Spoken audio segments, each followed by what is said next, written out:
오늘은 사도행전 22장 3절부터 16절에 있는 말씀을 가지고 생명의 고백이라는 하나님의 말씀을 함께 나누려고 합니다. 따라서 해볼까요? 생명의 고백은 하나님의 영광을 드러내고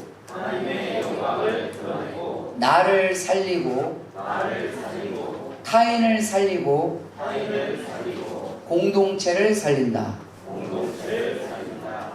우리 오늘 성경에서 말하고 있는 이러한 생명의 고백이 우리 삶에서 온전히 드러나면 첫째로 하나님의 영광이 나타납니다. 왜 그런지는 이따 말씀을 통해서. 그리고 내가 삽니다. 여러분 자신이 살아요. 그래서 고백하라는 겁니다. 그리고 타인이 삽니다. 그 타인을 살릴 수 있습니다. 그리고 내가 속해 있는 공동체와 즉 가정과 교회를 살릴 수 있습니다. 오늘 우리가 함께 읽은 사도행전 22장 3절부터 16절에 있는 말씀은 사도 바울의 고백입니다. 자기 자신이 누구인지, 물론 모든 자기의 인생사를 다 말하고 있지는 않지만 아주 중요한 생명의 고백이 될 수 있는 포인트를 정확하게 많은 사람들 앞에 자기 고백을 하는 겁니다. 이 자기 고백을 통해서 첫 번째로 뭐가 나타났다고요? 하나님의 영광이 드러났습니다. 나 같은 놈을 살리신 그 하나님. 하나님의 은혜가 얼마나 깊었는지, 하나님의 사랑이 얼마나 깊었는지, 그 하나님의 그 십자가의 보혈의 피가 나를 덮고 나를 구원했다. 나 같은 살인자를 그 생명의 고백을 통해서 그가 살고, 또 그 고백을 들었던 사람들 중에 다는 아니었을지라도 많은 사람들이 하나님의 생명을 깨닫게 되고 누리게 됩니다. 그래서 가정이 살고 교회가 사는 일이 나타나게 됐어요. 오늘 이 바울의 고백을 통해서 저와 여러분들이 하나님 앞에 진짜 예수님을 믿음으로써 말미암아, 그리고 하나님의 그 말씀에 따라서 평생 그 고백을 하며 살아갈 수 있는 주의 백성들이 되시기를 주님의 이름으로 축원합니다. 그리고 이 고백이 우리에게 굉장히 중요한 이유는 결국은 이 생명의 고백이 살리는 거라고 그랬잖아요.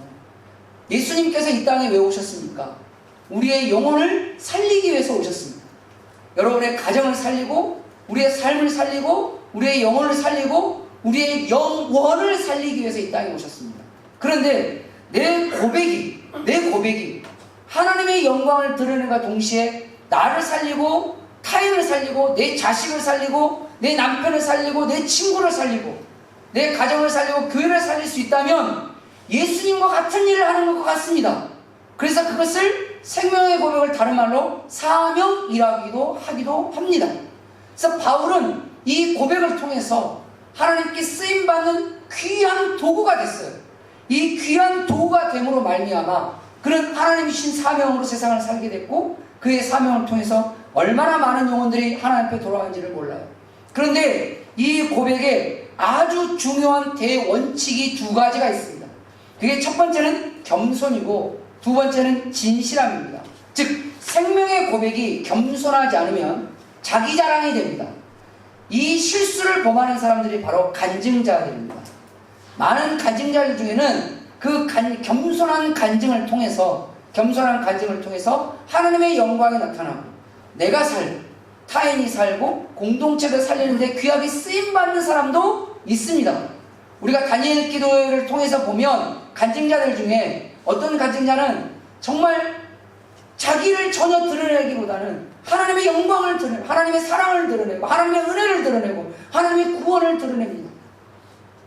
그래서 내가 어떻게 살게 됐는지, 그리고 타인들이 어떻게 살게 됐는지, 그리고 그 고백을 통해서 그 고백을 들은 사람들이 맞죠, 그런 하나님을 만나야지, 맞아, 그 하나님께로 내가 나가면 나도 살겠구나 라는 소망을 그들에게 갖게 하고 믿음도 심게 해서 그걸 통해서 그가 살고, 그가 속해 있는 가정도 살고, 그 교회도 살리는 생명의 도구로 쓰임받습니다. 근데 또 어떤 간증자는 자기 자랑만 늘어나요. 그건 우리 듣다 보면 답이 나옵니다. 그것은 겸손함을 잃고 교만했기 때문입니다. 그래서 생명의 고백의 가장 대중요한 원칙은 겸손입니다. 두 번째는 진실함입니다. 진실함을 잃어버린 고백은 결국은 세상 말로 하면 허풍만 될 수밖에 없어요. 부풀리는 거죠. 헛풍선이처럼. 그래서 이만한 일을 이만큼 튀기는 거예요. 왜 그럴까요? 부풀려서 나를 드러내는 거예요. 부풀려서 더 강력한 걸 주고 싶어 하는 거예요. 기억하십시오. 주는 건 하나님이지 고백은 내가 하면 되는 겁니다. 때로는 나의 고백이 약할 수 있어요. 우리들 교회 그때 오셔가지고 목장 시연할 때 어떤 분들이 자기 죄를 고백하시는 분들이 있었어요. 근데 그 죄 고백을 가만히 있다 보면 우리는 그들에 비하면 진짜 정말 양호한 것 같아요. 야, 저 정도 센 거는 해야 저 교회를 다니나? 라는 생각을 들 수도 있을지 않겠어요? 그런데 그건 우리 생각이에요. 하나님은 우리의 작은 고백을 통해서 큰 일을 행할 수 있는 분이 하나님이신 줄 믿으시길 바랍니다. 이걸 놓치는 순간 우리도 모르는 사이에 더 센 거, 더 큰 거, 더 쇼킹한 거, 더 짜릿한 거, 이래서 말 그대로 MSG를 엄청 치는 겁니다. 이만한 일이 이만큼 부풀려 있는 거죠. 그것은 우리의 인간적인 고백이고 우리의 주장과 내 생각과 내가 인위적으로 그 사람을 바꾸려고 하는 거예요. 기억하십시오. 우리는 사람을 못 바꿉니다. 제가 명색이 목사잖아요. 전수할 때부터 목사 지금 이때까지 36년간을 사역했습니다. 하나님의 일을 36년, 이 정도 했으면 은퇴할 때가 됐다고 누가 우스갯소리를 하던데 이 정도 됐으면 웬만한 사람들 다 봤을 거 아니에요. 그런데 절대 사람은 사람을 변화시킬 수 없어요. 그때뿐만 하나님이 영원히 완벽하게 변화시킬 줄 믿으시기 바랍니다. 성령님이 역사하셔야 돼요. 그러니까 내가 인위적으로 그를 바꾸려고 하면 안 됩니다. 그때만 그럴 거예요. 그냥 눈 감고 아웅하듯이. 그런데 진짜 그의 심령이 본질적으로 변화되고 본질적으로 그의 심령이 살아나려면 하나님이 역사하셔야 돼요. 하나님이 역사하시려면 우리의 고백이 진실해야 돼요. 그게 부풀려지고 거짓되고 MSG를 치고 하는 순간 하나님은 뒷짐을 질 수밖에 없습니다. 왜죠? 그게 정직이 없어요. 진실이 없어요. 그런데 진실함이 없는 곳에 어떻게 하나님이 역사하실 수 있겠습니까? 진짜 하나님이 역사하기를 원하신다면 나에게 하나님이 역사하고 내 공동체 하나님이 역사해서 모두가 함께 생명력 있는 삶을 살기를 원하십니까? 그러면 겸손한 고백을 하십시오. 그리고 진실한 고백을 하셔야 합니다. 그 겸손과 진실로 나누어지는 이 생명의 고백들이 바로 오늘 하나님께서 우리에게 또 알려주시는 또 사도 바울이 또 그의 삶을 통해서 드러내는 하나님의 영광과 내가 살고 타인이 살고 공동체를 살리는 귀한 도구가 될 줄 믿으시길 바랍니다. 그렇다면 성도로서 이 공동체 그리고 하나님께 나눠야 할 그리고 해야 할 생명의 고백은 뭘까요? 첫 번째로 죄를 고백하라는 겁니다. 오늘 4절부터 5절까지 보면 사도 바울의 이 죄에 대한 고백이 나옵니다. 내가 이 도는 예수님의 도를 십자가의 도, 부활의 도, 다른 말은 십자가의 능력, 십자가의 말씀, 십자가의 복음을 말하는 건데 그 도를 박해하여 사람을 죽이기까지 합니다. 이게 무슨 말이죠? 저 사람 예수님 믿는다는 이유 때문에 내가 죽였다. 내가 살인자다. 여러분 살인자가 내가 살인했습니다라고 고백하는 사람 봤어요? 안 했다고 하잖아요. 발뺌하잖아요. 심지어는 변호사를 대동해서까지 안 했다고 하잖아요. 어떻게 하든 피해가려고 하잖아요. 근데 오늘 바울이 고백합니다. 내가 살인자.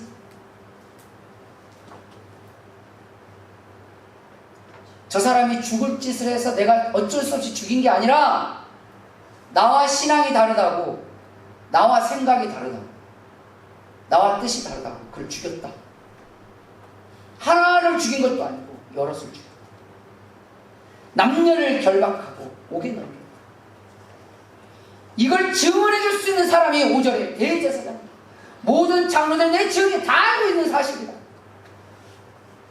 내가 심지어는 그들에게 다메섹에 있는 이 믿음의 형제들에게 가서 공문을 받아가지고 거기에 있는 자들이 누구 어떤 자죠? 예수님 믿는 사람들입니다. 그들도 결박하여 예루살렘으로 끌어다가 형벌받게 하려고 내가 가고 있습니다. 야고보서 5장 16절 말씀에 보면 하나님이 야고보를 통해서 이렇게 말씀하십니다. 너희 죄를 서로 고백하라. 너희 죄를 서로 고백하라. 죄의 고백의 시작이 회개입니다. 할렐루야. 성경은 끊임없이 우리가 거룩해지는 삶의 길의 첫 번째 대원칙을 회개로 말합니다. 하나님께 회개하고 사람에게 회개하고. 하나님께만 회개한 걸 회개로 생각하는 오해하는 그리스도인들이 있습니다. 그건 잘못 배웠거나 오해했거나 잘못 알고 있는 겁니다. 그건 성경에서 회개라고 말하지 않습니다. 그건 회개한 척하는 자기 만족인 거예요. 기억하셔야 돼요. 하나님께만 죄를 고백하는 건 자기 만족인 거예요. 자기 속 시원하려고 하는 것이지 진짜 거룩해지려고 한 게 아닙니다. 진짜 거룩해지려면 하나님께도 죄를 고백하는 겁니다. 그리고 사람에게도 죄를 고백하는 겁니다. 내가 너에게 죄를 졌다고, 미안하다고, 잘못했다고, 용서해달라고. 만약에 그게 부족합니까? 그러면 레위기에 이렇게 말합니다. 가서 배상하든 보상, 네가 할 수 있는 걸 하라. 없는 걸 하라고 하진 않지만 할 수 있는 걸 해라.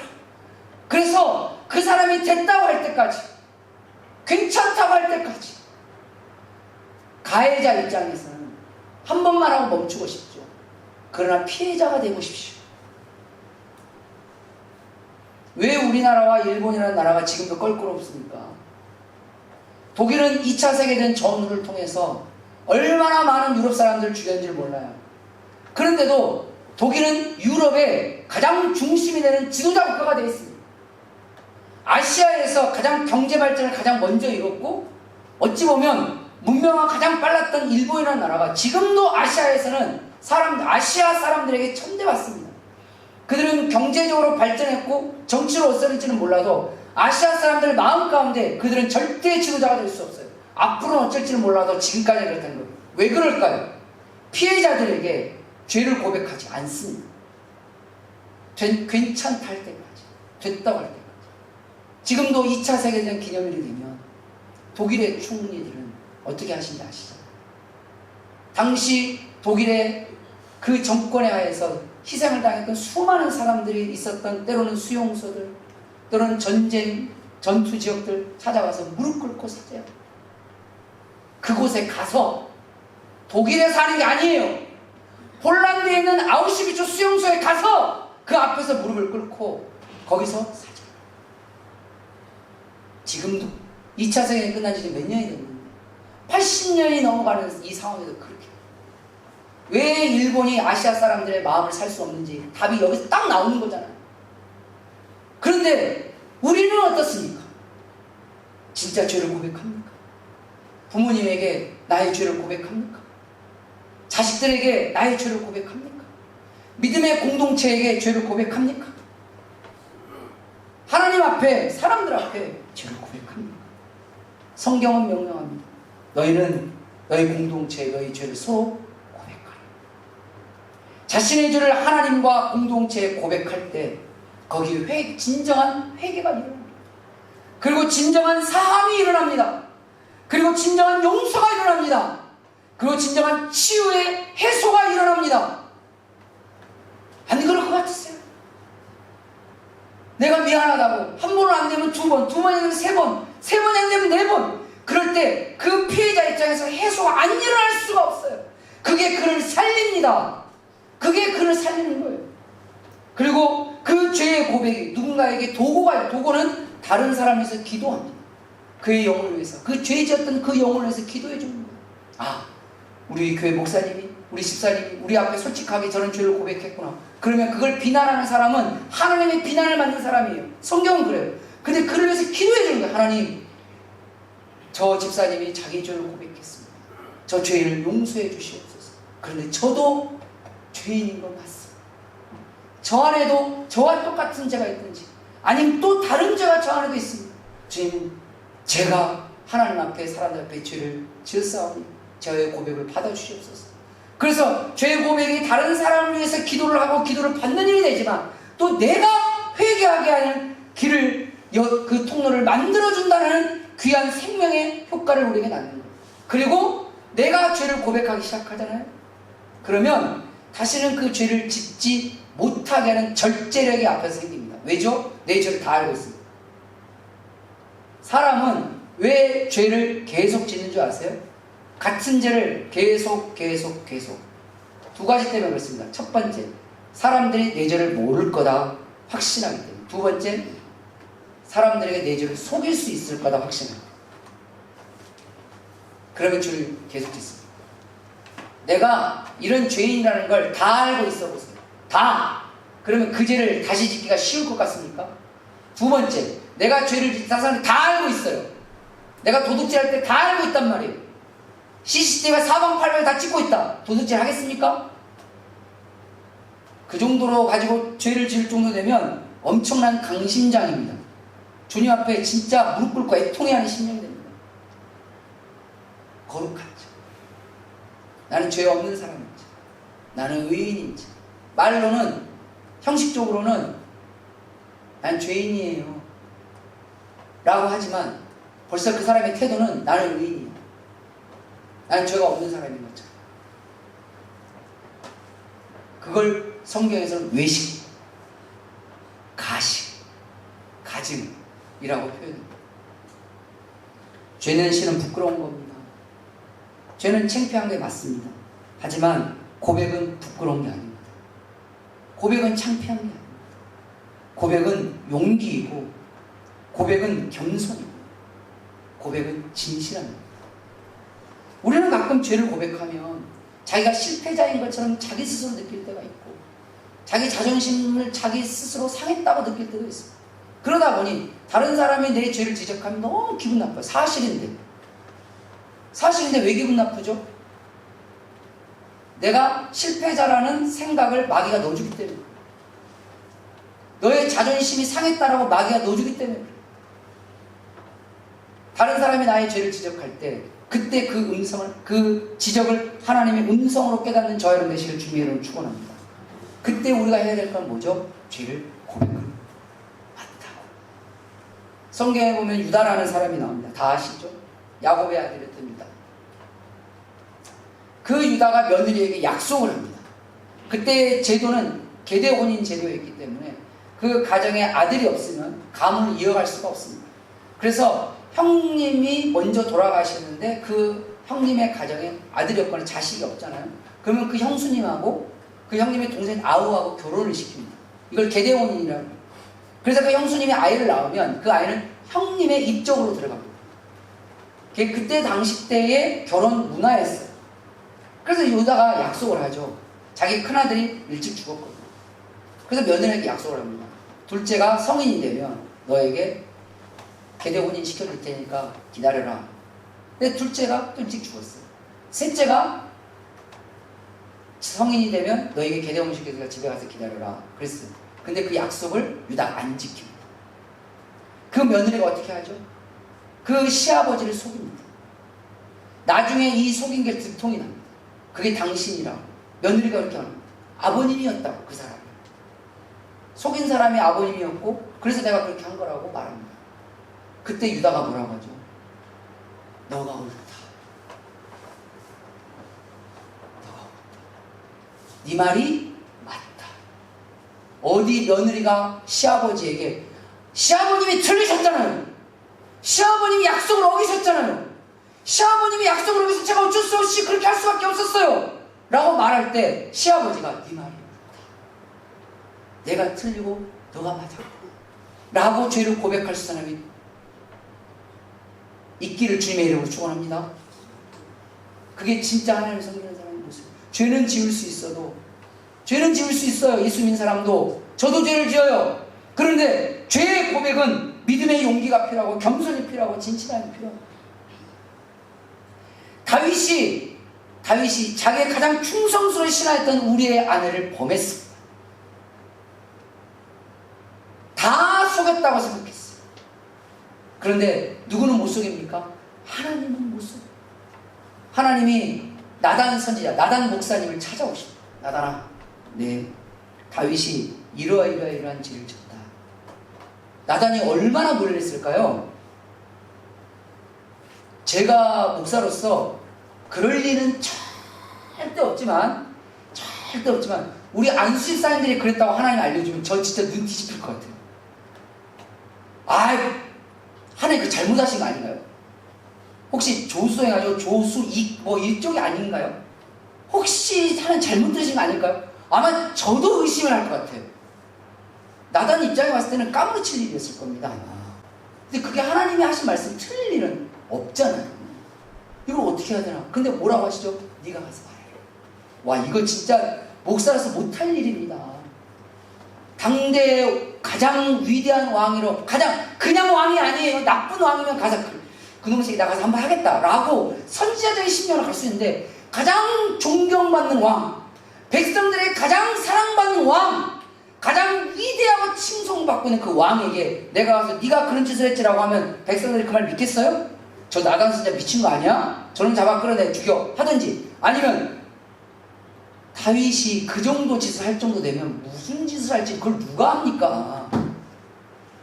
근데 나단은 그냥 소에 꼭 끼듯이 끌려서 갑니다. 하나님이 끌어가. 그래, 가라고. 가야죠. 어떻게 합니까? 가서 이야기하고 마지막에 다윗이 그 신하들이 다 있는 그 자리에서 나단이 다윗에게 뭐라고 하죠? 그놈이 너라고. 와, 그때 다윗은 어떻게 해요? 맞다. 내가 그놈입니다. 그 자리에서 무릎 꿇고 아유 몹시오, 내가 그 죄를 맞다. 어떻게 해요?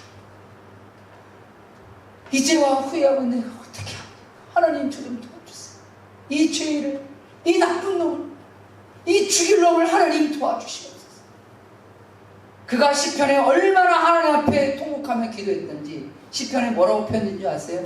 그의 눈물이 그의 침상을 띄웠다 라고 말할 정도였어요. 유교 문화권에 사는 사람들은 눈물을 하찮게 여깁니다. 그래서 가끔 그죠, 드라마 보다가 누가 울면 쟤 왜 저래? 감정 메말랐으니까 쟤 왜 저래? 그런 거지. 그 사람 감정 살아있는 거예요. 자기 죄를 고백할 때 울잖아요. 왜 저래? 그 사람은 진실하니까 눈물을 안 흘려요. 주님 앞에 기도할 때 하나님 앞에 대성통하는 거예요. 왜 저래? 주님 앞에 간절하니까 눈물이 나오는 거예요. 성경에 눈물을 회복하는 자 하나님이 역사하신다는 말씀이 있습니다. 그래서 울며 뿌리는 자 뭘로? 기쁨으로 단을 거두리다. 그게 그냥 나온 제 말이 아니라니까요. 제 말 덕분에 성경에 있는 하나님의 말씀, 하나님의 말씀이면 믿으시길 바랍니다. 저 말은 안 믿어도 돼요. 성경을 믿으시면 돼요. 두 번째로 성도로서 하나님과 공동체 나눠야 할 생명의 고백은 뭘까요? 바로 신앙을 고백하는 겁니다. 오늘 7절 8절에 보면 이 바울이 이런 고백을 합니다. 내가 땅에 엎드려져 들으니 소리가 있었다. 그 소리가 들으니 사울아 사울아. 바울의 또 다른 이름이 사울이었잖아요. 사울아 사울아 내가 왜 나를 박해하느냐. 그때 그 바울 그 사울이 어딘가 들려오는 그 소리를 향하여, 그 빛을 향하여 그가 묻습니다. 주님 누구십니까? 여기서는 무엇을 하리까? 라고 나옵니다. 근데 누구십니까? 그때 나는 내가 박해하는 예수다. 할렐루야. 자기가 만난 예수님을 고백합니다. 나는 이렇게 예수님을 만났다. 나는 예수님을 이렇게 경험했다. 그 예수님이 나에게 이렇게 하셨다. 지난주는 우리 교회에 침례식이 있었습니다. 3명의 예쁜 청년들이 침례를 받았습니다. 침례의 가장 중요한 제1원칙, 신앙 고백입니다. 혼자? 자기 마음속으로? 하나님께만? 아니죠. 신앙 고백은 하나님께, 그리고 공동체, 사람들에게 나의 믿음, 내가 예수님을 믿는, 내가 죄인이라는 걸 인정하고 나의 죄를 위해서 예수님께 십자가에서 죽으시고 부활하셨다는 것을 믿는다는 것을 사람들에게 공포하고, 내가 그 주님과 함께 죽고 주님과 함께 평생 살겠다라는 그 맹세의 서약을 많은 사람들 앞에 믿음으로 고백하는 거예요. 그 고백이 이루어질 때 예수님의 이름으로, 성령의 이름으로, 성부 하나님의 이름으로 그에게 침례가 주어집니다. 결혼식 할 때 그 결혼식 하는 부부들이 대부분 뭘 하죠? 서약을 합니다. 맹세를 합니다. 약속을 합니다. 그들의 사랑의 고백을 합니다. 그 사랑의 고백과 그 맹세의 고백과 그 서약의 고백이 평생 가기를 원하겠죠. 그러나 살아보셔서 아시잖아요. 때로는 그 고백이 그냥 아무것도 아닌 것처럼 느껴질 때도 있지만, 어쩔 때는 그 고백이 살아 숨쉴 때도 있습니다. 올라갔다 내려갔다, 올라갔다가 우리의 신앙 고백이 늘 한결같을 수는 없습니다. 왜? 우리는 연약하니까. 하지만 그럼에도 불구하고 우리 마음의 중심에 주님을 향한 온전한 고백이 하나님께 사람들의 앞에 늘 고백되어질 때 하나님은 그 사람을 통해서 생명력 있는 삶을 살게 하신다는 겁니다. 마태복음 16장 16절 말씀해 보니까 예수님이 제자들에게 이렇게 말합니다. 너희는 나를 누구라고 생각하느냐? 그때 시몬 베드로가 16절에 이렇게 말하죠. 주는 그리스도시요 살아계신 하나님의 아들입니다. 그때 예수님이 말씀하신 게 너를 그걸 알게 하는 너의 혈육이 아니라 하늘에 계신 하나님 아버지가 그걸 알게 하신 것이다. 즉 신앙 고백은 누가 함께해야? 하나님이 함께 하셔야 우리에게 신앙 고백이 나오는 겁니다. 예수님의 부활을 믿지 못했던 도마에게 예수님이 찾아오셨습니다. 그리고 그 도마에게 예수님께서 말씀하십니다. 너의 손가락을 내 손에 넣어 네 손을 내 옆구리에 넣어봤어. 믿음 없는 자가 되지 말고 믿는 자가 되라. 그때 도마가 그 주변에 있는 모든 사람들 앞에 그 전까지 이렇게 야! 예수님이 부활했습니다. 열 손가락이 장진이다. 말도 안 되는 사람. 어떻게 그 부활할 수 있냐? 죽는 걸 내 눈으로 다 봤는데. 말도 안 되는. 야! 내 손가락으로 그 구멍난 손에 내가 집어넣어보고 그 창이 뚫고 지나간 그 옆구리에 내 손을 안 넣어보고는 나 믿을 수가 없어. 이게 도망한 말이었어요. 요한복음. 방금 전까지도 그 얘기했던 그 도마에게 예수님이 찾아오셔서 그 얘기를 하는 거예요. 창피하죠. 부끄럽죠. 참담하죠. 하지만 그 도마는 어떻게 합니까? 그 많은 사람들 앞에서 자기의 말을 번복하는 신앙 고백을 합니다. 주님, 나의 주님이시고 나의 하나님이시고. 그때 예수님께 치명적인 말씀하신 너는 나를 본고로 믿느냐 보지 못하고 믿는 자들이 더 복되도다. 할렐루야. 주님 보지 않고도 내가 주님을 믿고 있는 그 믿음을 주님은 복되다 하시고 그 믿음을 하나님께 고백하고 내 주변에 있는 사람들에게 고백하는 그 수많은 행위를 통해서 하나님 여러분 주변에 여러분 자신도 구원할 것이고 여러분 주변의 사람도 구원의 생명을 줄 것입니다. 그 신앙의 고백 있는 자에게 하나님께서 축복해 주실 것입니다. 그에게 영원한 기쁨을 허락하실 것이며 하나님 나라의 소망을 주실 것이며 그 신앙 고백을 우리 입으로 하는 순간 그 믿음의 책임을 져야 한다는 거룩한 부담도 안게 되겠지만 그것이 우리로 하여금 성숙한 믿음의 삶을 살게 할 것입니다. 그 고백이 우리에게 생명이 되는 겁니다.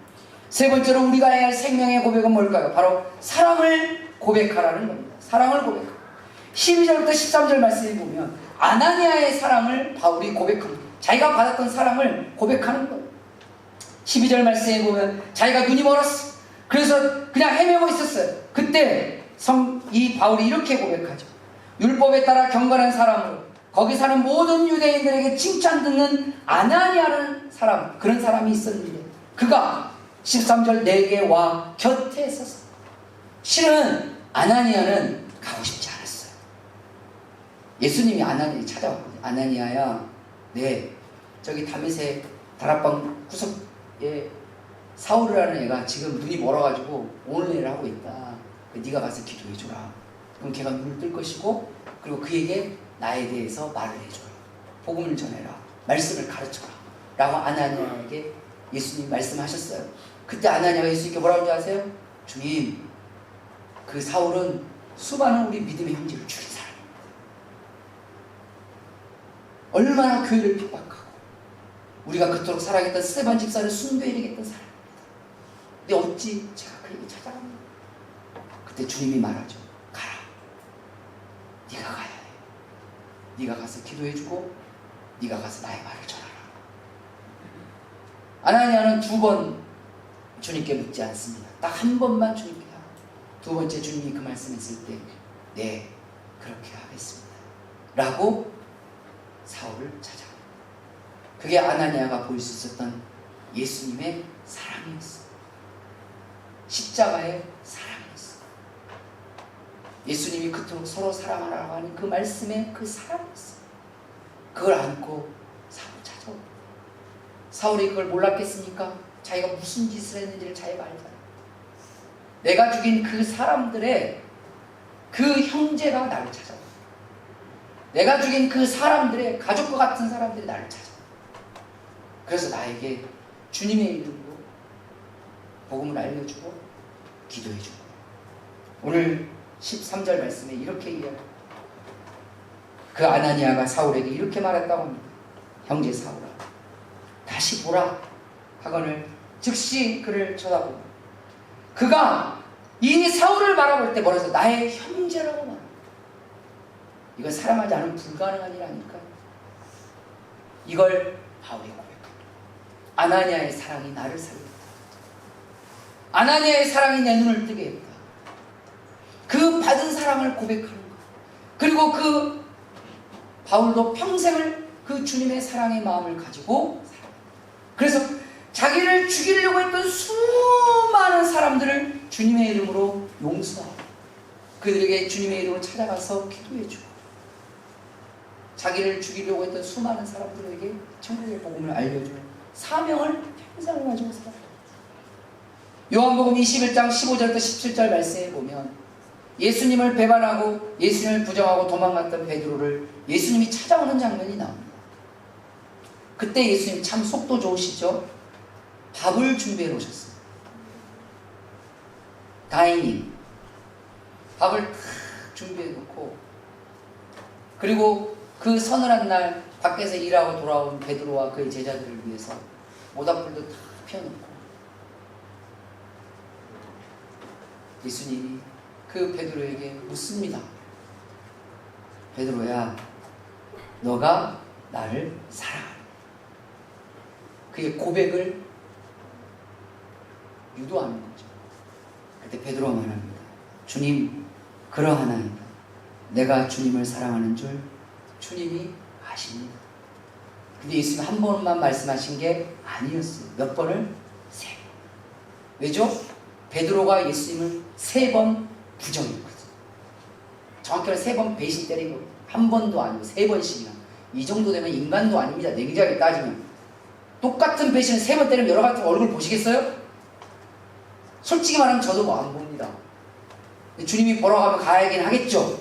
나단처럼 아나니아처럼 가게 해야 되겠지만 마음에 그게 움직이긴 쉽지 않을 것 같아요.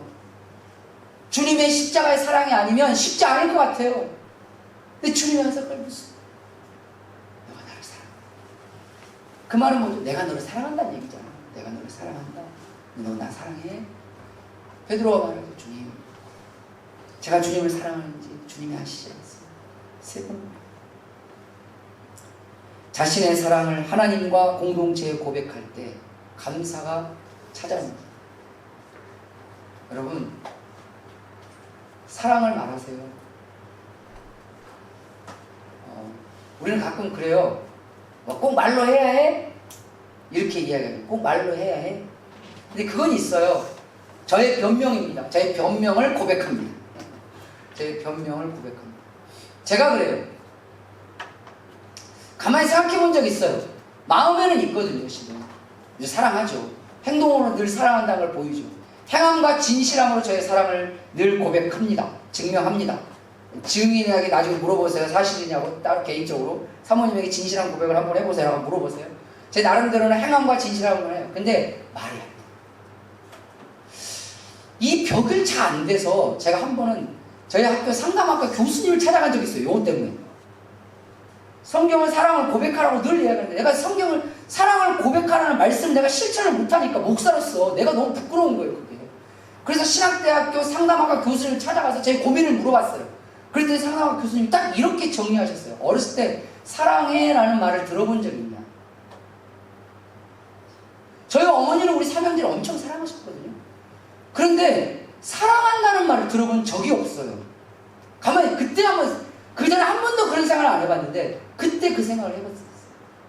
뭐 아버지가 뭐 두말할 나이가 없고 어머니에게도 저희 어머니는 선이 굉장히 굵으신 분이고 항상 그냥 행동으로 표현으로 보이시는 분이시지 말로 이렇게 하시는 분은 아니셨어요. 여성이신데 혼자 나중에 저희 어머니가 그 말씀 하셨어요. 야, 여자가 삼형제를 먹여 살려서 키워봐라. 어떻게 되나? 여성성을 잃어. 저희 어머니가 이렇게 변명을 하셨어요. 사랑해, 사랑합니다. 난 당신을 진심으로 사랑하고 있습니다. 저는 글로는 해요. 글로도 하고 카톡으로 말이 잘. 그게 지금 고민이었어요. 왜냐하면 다른 게 아니라 성경이 그걸 명령하는데 제가 안 되잖아요. 그래서 교수님이 그 얘기를 하는 거예요. 지금부터 하는 훈련을 해보세요. 훈련을 해보세요. 어제 말씀 준비 다 끝나고 잠자리에 누웠습니다. 그리고 누워서 저희 아내에게 김선숙 씨 사랑합니다 이랬어요. 그때 제 아내가 웬일이에요? 사랑을 고백하십시오. 감사의 생명이 올라옵니다. 사랑을 고백해 보십시오. 은혜가 그 자리에 머뭅니다. 사랑을 고백해 보십시오. 화목이 찾아옵니다. 사랑을 고백해 보십시오. 화평이 일어납니다. 사랑을 고백해 보십시오. 순종하고 싶어집니다. 사랑을 고백해 보십시오. 그러면 사랑이 다시 나에게 찾아옵니다. 주님 사랑합니다. 당신 사랑합니다. 얘들아, 내가 그래도 널 사랑하고 있어. 아빠, 엄마 사랑해. 친구야, 나는 사랑해. 성도님, 우리 교회 성도님들, 제가 여러분을 사랑합니다. 이 고백이 생명의 고백이라는 걸 성경은 우리에게 일러주고 있습니다. 마지막 네 번째로 우리가 해야 할 생명의 고백은 뭘까요? 바로 고난을 고백하는 것. 오늘 22절 말씀해 보니까 이 말하는 것까지 그들이 듣다가 소리질러 이르되 이러한 자는 세상에서 없애버리자, 살려둘 자가 아니다 라고 바울에게 달려듭니다. 그리고 이것에 대해서 나중에 바울이 고린도 후서에 고린도 교회에 고백합니다. 뭐라고 고린도 교회에 고백하면, 형제들아, 우리가 아시아에서 당하는 환난을 너희가 모르기를 원하지 않는다. 힘에 겹도록 심한 고난을 당하고 심지어는 살 소망까지 끊어졌다. 그러나 이 환난을 고린도후서 1장 11절에 보니까 너희도 우리를 위하여 간구함으로 도와달라. 고린도후서 1장 11절에 보면 너희가 주는 그 위로를 우리가 받으려 함이니, 위로받고 싶다는 거예요. 위로받고 싶은 것은 잘못된 게 아니라는 거예요. 내가 나의 고난을 고백하니 나를 위로해달라, 나를 도와달라, 나를 위해서 기도해달라 라고 사도 바울이 고난을 고백합니다. 그렇게 하라고 예수님이 시키셨어요. 누구에게? 하나님께 고백하고 교회, 공동체, 가정에게 사람들이 그걸 고백하라는 거예요. 그 위로가 우리 속에 역사하고 또 우리가 받게 되는 것 같은 그 고난을 견딜 수 있는 힘이 될 것이니 라고 고린도후서 1장에서 장황하게 우리에게 설명해 주고 있습니다. 힘드세요? 때로 고통스러우세요? 고백하세요. 내가 고백하면서 내 마음의 해소가 됩니다. 예전에 어느 분이 그 얘기를 하시더라고요. 평균 수명이 남자들보다 여자들이 조금 더 높대요. 그래서 찾아봤어요. 그랬더니 작년은 모르겠고 2년 전에 우리나라 데이터를 보니까 우리나라의 평균 수명이 86세입니다. 2년 전에. 지금은 모르겠어요. 더 올라갈 수도 있고 내려갈 수도 있고 86세인데 여성의 평균 수명이 89세입니다. 엄청 올랐죠? 남성의 평균 수명이 몇 살일 것 같아요?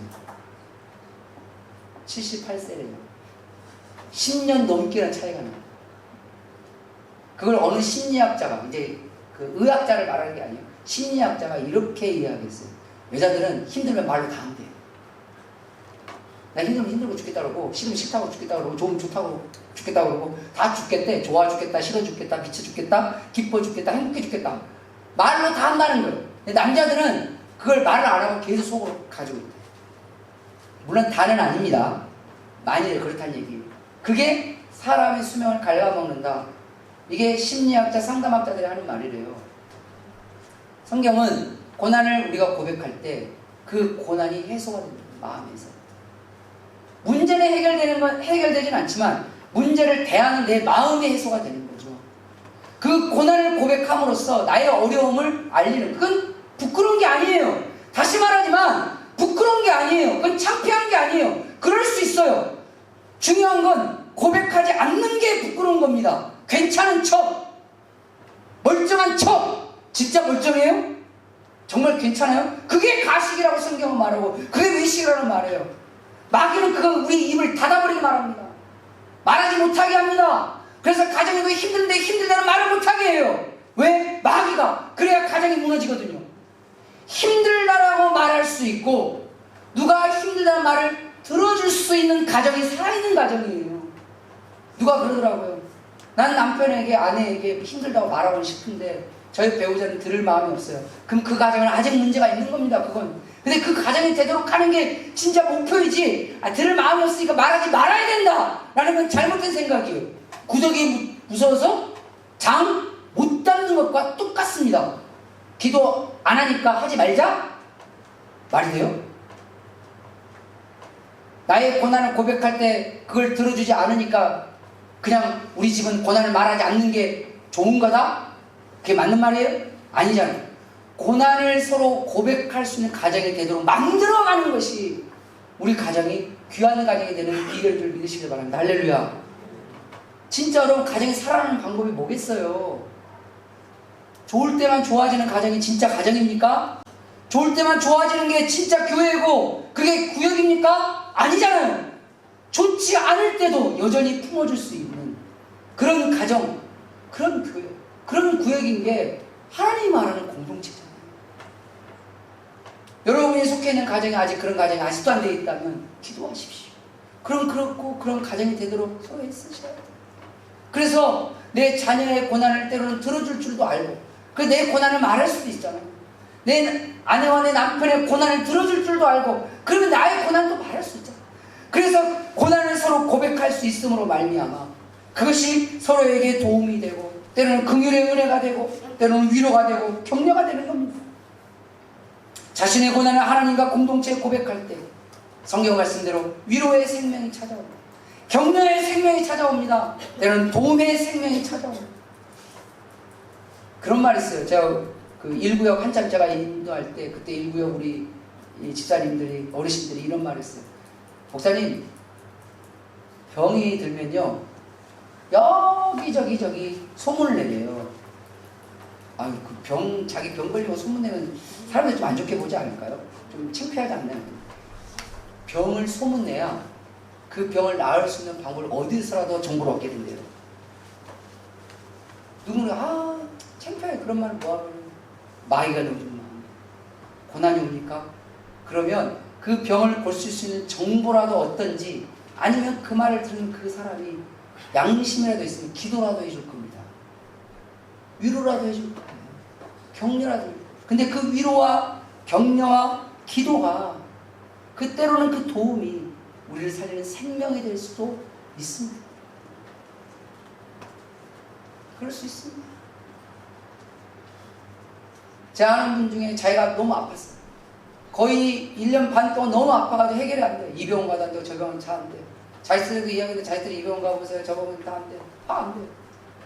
애들 아프고 막 그러니까 주변 사람들에게 그 얘기를 했어요.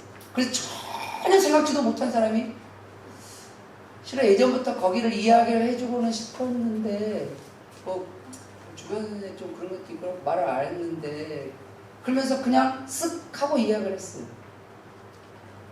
1년 반 동안 이 병원 저원 찾아봤으니까 하나 더 간들 이상한 건 없잖아요. 근데 그 병원을 갔는데 그 병원이 맞았어요. 그분이 끝까지 입을 다물었다면 바울이 끝까지 입을 다물었다면 바울을 위해서 누가 기도했겠습니까? 누가 도움이 됐겠습니까? 그리고 우리 고난의 고백이 우리 삶을 연단시킵니다. 좀 더 강하게 합니다. 견딜 수 있는 힘을 갖고 그리고 그것이 사명입니다. 그 사명이 다른 사람을 살리는 힘이 될 수 있다는 거예요. 왜죠? 내가 겪어봤잖아요. 저는 한때는 제가 커왔던 어린 시절에 대해서 원망이 참 많은 사람이었어요. 왜 나는 알코올 중독자 아버지에서 그 찌질이 가난한 집에서 태어나서 이렇게밖에 살 수 없을까? 나는 세상에 대한 원망, 저주, 뭐 이게 불평불만은 그냥 하급이에요. 그런 마음속에 갇혀있던 저를 주님께서 만나주셔서 지금 여기까지 왔는데 그럼에도 불구하고 신학대학교 다닐 때에도 그게 치유가 안 되는 거예요. 마음속에 계속. 그런데 어느 날 제가 청소년 집회 가서 본 사역을 할 때 저하고 똑같은 상황에 있는 애가 자기 고백을 한 거예요. 자기 집이 이렇습니다. 너무 힘들네요. 죽고 싶어요. 죽을 것 같아요.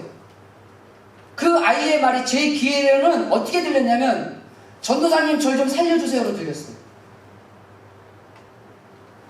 이게 왜 그렇게 들리지? 라는 느낌이 들 정도로 그렇게 들렸어요. 그래서 제가 할 수 있는 게 없잖아요. 나도 내 문제를 해결 못하는 판인데 내가 누구 문제를 해결해 줍니까 그걸. 근데 그 순간 그냥 공감이 돼서 그 아이에게 이야기했어요. 실은 나도 그랬죠. 우리 아버지도 알고 그냥 맨날 두드려 패고 그냥 맨날 우리 어머니가 피투성이 되시고 얼마나 힘들는지 몰라. 그런데 주님을 만나서 예수를 만나서 내가 그래도 여기까지 왔다. 나를 만나주신 주님이 너도 만나주실 수 있을 거야. 내가 너를 위해서 기도해 줄게. 이 아이가 지금 목사가 되어 있습니다. 근데 이 아이가 나중에 신학대학 갈 때 저한테 뭐라고 줄 아세요?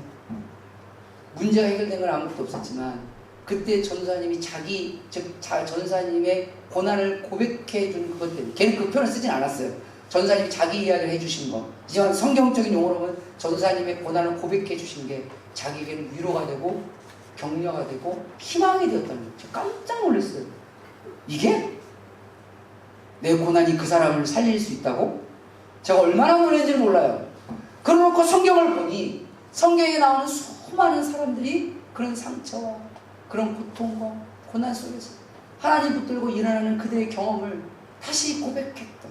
그래서 그 고백을 들었던 사람들이 삶의 소망을 찾고 은혜를 찾고 주님 붙들고 다시 일어나서 그들의 삶이 살고 또 다른 사람에게 다시 그 고백을 하는 그 역사들이 성경에 많이 나오더라는 거예요.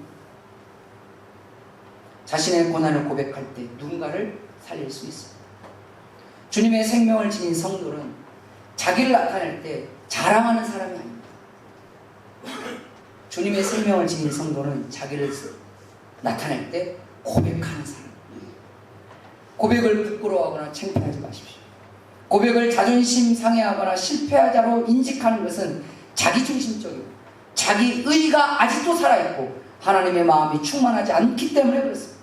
하나님의 마음을 지녔다면 하나님 중심적인 삶을 살고 있다면 우리는 자연스럽게 겸손하고 진실하게 생명의 고백을 하고 있을 것입니다. 나의 죄를 담담하게 부끄럽지만 하나님의 마음을 가지고 고백하고 있을 것이고 나의 신앙을 고백할 것이고 나의 사랑을 고백할 것이고 나의 고난도 고백하고 있을 것입니다.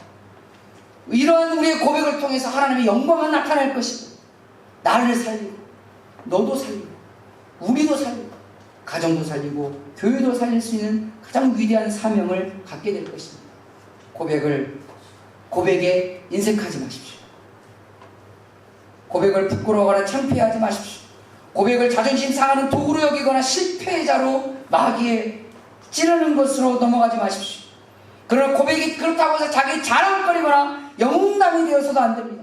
하나님의 마음을 지니고 겸손하고 진실하게 자기의 죄를, 자기의 신앙을, 사랑을, 고백을, 고난을 고백할 때 하나님은 그것을 용기 있다 말씀하시고 그것이 믿음이 있다 말씀하실 것이고 그게 순종이다 사명이다 말할 것이고 그 고백이 모두를 살리는 생명이 될 것입니다. 그 생명의 고백으로 살아가는 저와 여러분 되시기를 주님의 이름으로 축원합니다. 기도하겠습니다.